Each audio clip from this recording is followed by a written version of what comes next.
hulle oefening maak. En meeste van dit gebruik nou nie. Ja, dit is nie so.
Anton, die Suiderkruis fietstoer is eintlik gereël deur Gryskrag, 'n organisasie wat ingestel is om mense ouer as 50 by te staan oor verskillende dinge soos gesondheid, advies oor versekering, oor beleggings, oor aftreebeplanning, oor sport en ontspanning ook.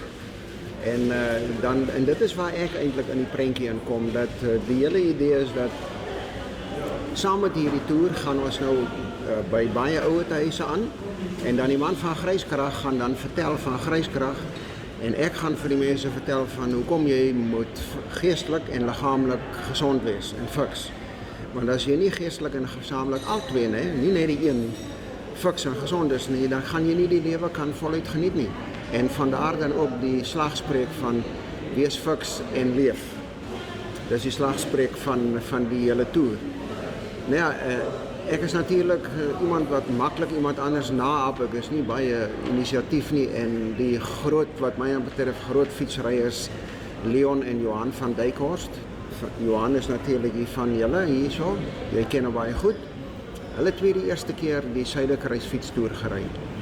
En toe ek nou gedink het maar ek moet nou weer 'n slag op die fiets klim en ry, het ek gedink maar ek gaan hulle naap. En dit is hoekom ek toe nou vir Leon gekontak het en hy het vir my die hele roete gestuur. En toe het ek vir die Karel Prinsloo van Gryskrag gaan kontak. En ek het vir hom gesê dit is wat ek wil doen en stel hulle belang om dit vir 'n projek te maak. Hulle toe besluit ja en dit is hoekom hulle toe nou betrokke geraak het. Ek voorsien die fiets en hulle voorsien die res. Ja, so as ek reg het dan begin hy nou in die mees noordelike deel by Limpopo en dan al die pad tot by Kaapagallus.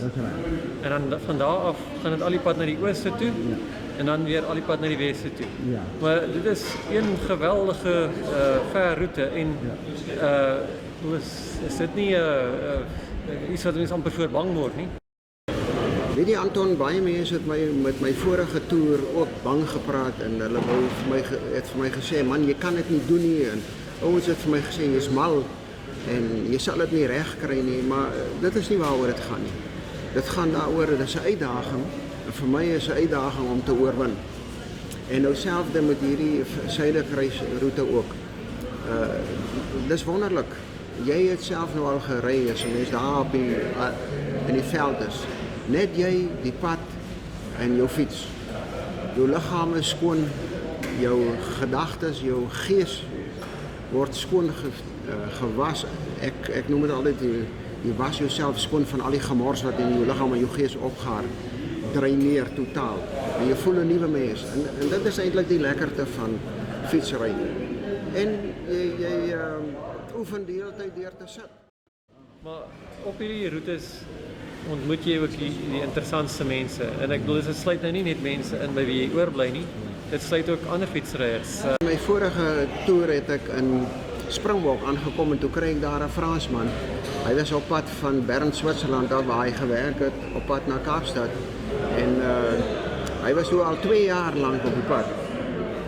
En hy het allangs die Afrikaanse Weskus afgekom en toe op die middag toe ons toe hy in Springbok kom, toe kom ek daar en toe is ons saam. Ons het by dieselfde mense toe gaan oorbly die aand en die volgende 2 dae het hy saam met my gery en hy was toe vooruit in die Kaap. En toe ek in die Kaap aankom, het hy my daar gewag. En interessant, hy is terug Frankryk toe om sy goed te gaan reël en hy werk nou in die Kaap. Hy is nou in die Kaap. Weet jy, Anton, ek dink persoonlik die mense is te veel ingestel op die negatiewe. Daar is baie meer positiewe in ons land as negatiewe en die positiewe nêrens het ek nog ooit enige probleem ondervind. Nie met 'n voertuig wat naby my verbygery het nie met mense wat my bedreig het nie, niks. Inteendeel, al die pad het ek net vriendelikheid gekry. Weet langs die pad as ek verbykom vir al hierdie kleintjies, daai afgeleide gebiede, dan waai hulle en skree, how are you? Jy weet, hulle groet almal. Nee, dit is wat ons het 'n wonderlike land en wonderlike mense. Hoekom ek begin fietsry, dis eintlik 'n hele verrassing. Ek dink niemand sal dit verstaan nie. Ek het my lewe lank lae bloeddruk gehad en toe ewe skielik een dag toe klim die bloeddruk die bloue hemel in. En toe kom ek agter, toe moet ek medikasie neem. Maar toe kom ek agter, maar as ek oefen, dan kom my bloeddruk af. En dit is hoekom ek toe hoofsaaklik begin het om te fiets te ry. En toe so 2 jaar later, toe is daar depressie by my gediagnoseer. En dit was 'n gemors. Ou voel so asof jy daar in die hoek lê en soos 'n ou hond, jy kan nie eers meer blaf nie, nog minder knor. En toe het ek een oggend terwyl ek nie kan opstaan nie en in bed lê want jy is sleg man, alles word uitgestel. Jy kry niks gedoen nie. Toe hoor ek oor die radio iemand praat en in sy praatjie noem hy die woord uitdaging. En toe het ek nou gewonder, wat is 'n uitdaging? Die woord het so vir 2-3 dae my gedagtes begin maal. Totdat ek 'n definisie daar gekoppel het en ook gesê het, maar wat is die vereistes van 'n uitdaging en wat is soort van uitdagings kry jy? En toe die belangrikste het ek tot die slotsom gekom.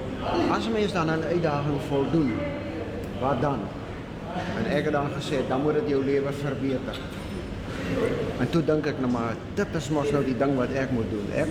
As ek nou my lewe weer agter mekaar wil kry, dan moet ek 'n uitdaging aan my stel. En ek het dan verskillende dinge gedink en nie geweet wat nie. En uiteindelik het ek besluit ek gaan fietsry. En ek het toe die uitdaging aan myself gestel om van Pretoria na Kaapstad te ry met my fiets. Maar die uitdaging moet wees, ek moet dit doen in minder ure as wat ek jare oud is. Anders is dit mos nie uitdaging. Jy weet om 'n fiets te klim en net te ry, dis niks. Jy moet laat waai. En toe het ek dit gedoen.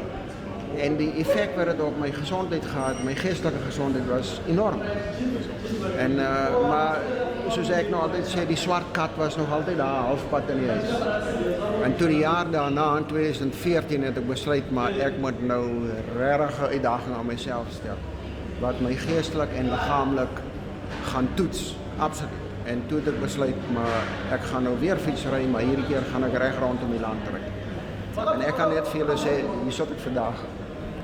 Ek sê nie die depressie is totaal weg nie. Daar is nog so 'n bietjie oor van hom. Maar dis wonderlik.